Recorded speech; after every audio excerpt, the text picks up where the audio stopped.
অভয়াকেই বোধহয় আমরা কেউ ভুলিনি। তিলোত্তমা তো ভোলেইনি, এমনকি সমগ্র ভারতবর্ষও বোধহয় ভোলেনি। এবার সেই তিলোত্তমার মা রত্নাদেবী বিধানসভা ভোটে দাঁড়াতে চাইছেন। আর এই কথা প্রকাশ্যে আসার পরেই বিভিন্ন রাজনৈতিক দল অপপ্রচারে ব্যস্ত হয়ে পড়েছেন। কি করে তাদেরকে রাজনৈতিক প্রেক্ষাপট থেকে দূরে রাখা যায় সেই চেষ্টাই করে চলেছেন দিন রাত।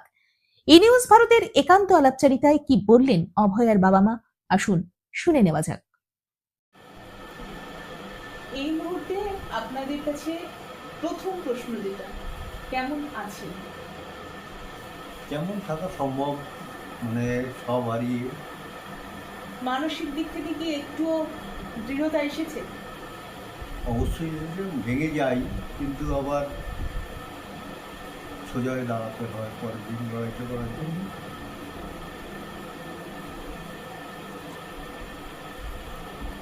বর্তমানে যেই পরিস্থিতি রাজ্য রাজনীতিতে, আপনারা এই মুহূর্তে খবর বিজেপি থেকে ম্যাডাম দাঁড়াচ্ছেন, অর্থাৎ অভয়ের মা। আমরা রাজনীতিতে আসতে চাইনি, মেইনলি এসেছি এই দুর্বৃত্তায়ন সরকারকে উৎখাত করার জন্য। এটাই আমাদের উদ্দেশ্য, আর কোনো উদ্দেশ্য নেই আমাদের এই রাজনীতিতে আসা। এবং সত্যি কথা বলতে কি, একটা কথা আপনারা শুনেছেন কি জানি না, এটা সত্যি আমরা বুঝতেও পারছি এখন, যেমন আমরা যদি প্রভাবশালী থাকতাম তাহলে আজকে আমার মেয়েটা কিন্তু এরকম অবস্থা হতো না, আমাদের এই অবস্থাটা হতো। প্রভাবশালী হওয়ার একটাই রাস্তা এখন পশ্চিমবঙ্গে, সেটা হচ্ছে রাজনৈতিক দলের সঙ্গে যুক্ত করে ক্ষমতা দখল করা। আর রাজনীতির মূল কথা হচ্ছে ক্ষমতা দখল। আমরা চেষ্টা করব, যদি আমাদের নির্বাচিত করা হয় পার্লামেন্টে, সম্পূর্ণ লড়াই করে এই সিট আমাদের জন্য, ভারতীয় জনতা পার্টির জন্য ছিনিয়ে আনবার জন্য।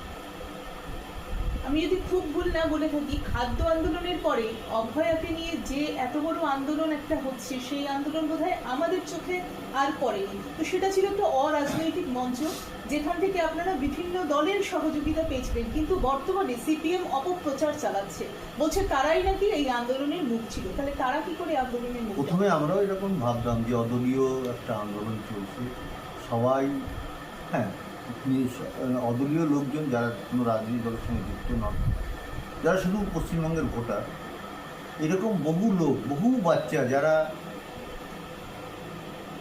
রাস্তায় নেমেছিল, তাদের কথা তো বলবো না, যারা এই আন্দোলন সংগঠিত করার চেষ্টা করেছে এবং ফ্রন্টের থেকে এই সমস্ত লোকগুলোকে ব্যবহার করেছে, তাদের উদ্দেশ্য কিন্তু ভালো ছিল না। তার প্রমাণ তারা নিজেরাই এখন দিচ্ছে। সেই কথাটা আমাদের পক্ষে বলতে হচ্ছে, এটাই সবচেয়ে দুর্ভাগ্যজনক, কিন্তু পরিস্থিতি আমাদের বলতে বাধ্য। আচ্ছা, একটু ম্যাডামের কাছে চলে যাব। ওই মঞ্চটা ছিল সকলের মঞ্চ। আজকে সেখান থেকে একটা নির্দিষ্ট দলের লোক, তারা চাইছে আপনারা কেন তাদের বিরোধী হলেন। এখান থেকেই একটা প্রশ্ন, যে বিজেপির ওপরে কেন ভরসা রাখেন আপনারা?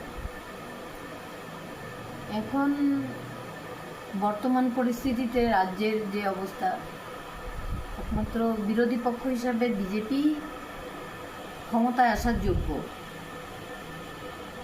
ওই তৃণমূলকে উৎখাত করতে গেলে বিজেপি একমাত্র শক্তিশালী বিকল্প, তাছাড়া আর আমি বিকল্প খুঁজে পাইনি।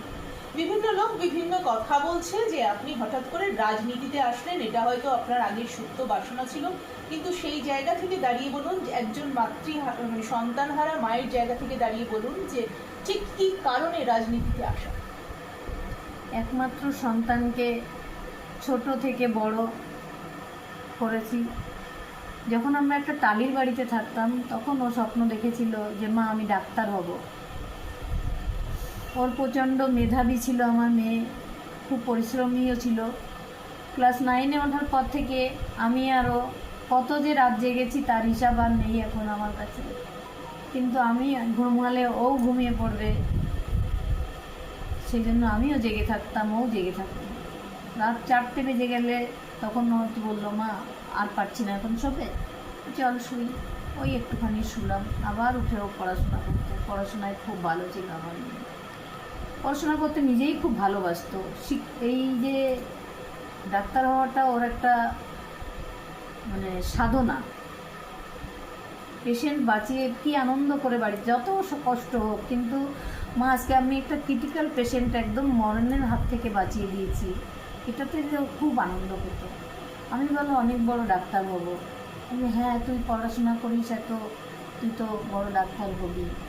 কিন্তু লাস্টে 2 মাস ধরে ও খুব ভয় পাচ্ছিল, তুমি ঘুমাও, আমাকে অনেক পড়তে হবে, নাহলে ওরা আমাকে ফেল করিয়ে নেবে। এই ঘটনাটা আমি ওর বাবাকেও বলছিলাম, ও কিছু একটা লুকাচ্ছে আমাদের কাছ থেকে, কিন্তু কী লুকাচ্ছে বারবার জিজ্ঞাসা করাতেও আমাদের বলেনি। কিন্তু থিতিসটা কেড়ে নেওয়া হয়েছিল, কতগুলো ঘটনা হসপিটালে ঘটছিল, ও খুব ভেঙে পড়েছিল, একটু নার্ভাস হয়ে গেছিল। সবসময় একটাই কথা বলতো, আমাকে আরও পড়তে হবে, নাহলে ওরা আমাকে ফেল করিয়ে দেবে। তো একমাত্র মেয়েকে হারিয়ে সেই যন্ত্রণায় অন্য অন্য বাবা মায়ের মতো আমি কিন্তু হাতে টাকা নিতে পারিনি।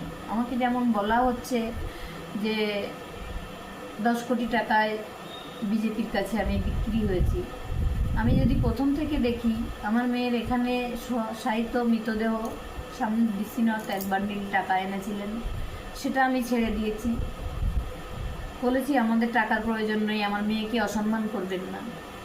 তারপরে যখন মুখ্যমন্ত্রী আমাদের বাড়িতে এসেছেন তখন বলেছেন ও তো অন ডিউটি অবস্থায় ছিল, ওর তো একটা কম্পেনসেশন আপনাদের পাও না, ওটা নিয়ে একটা কিছু করুন।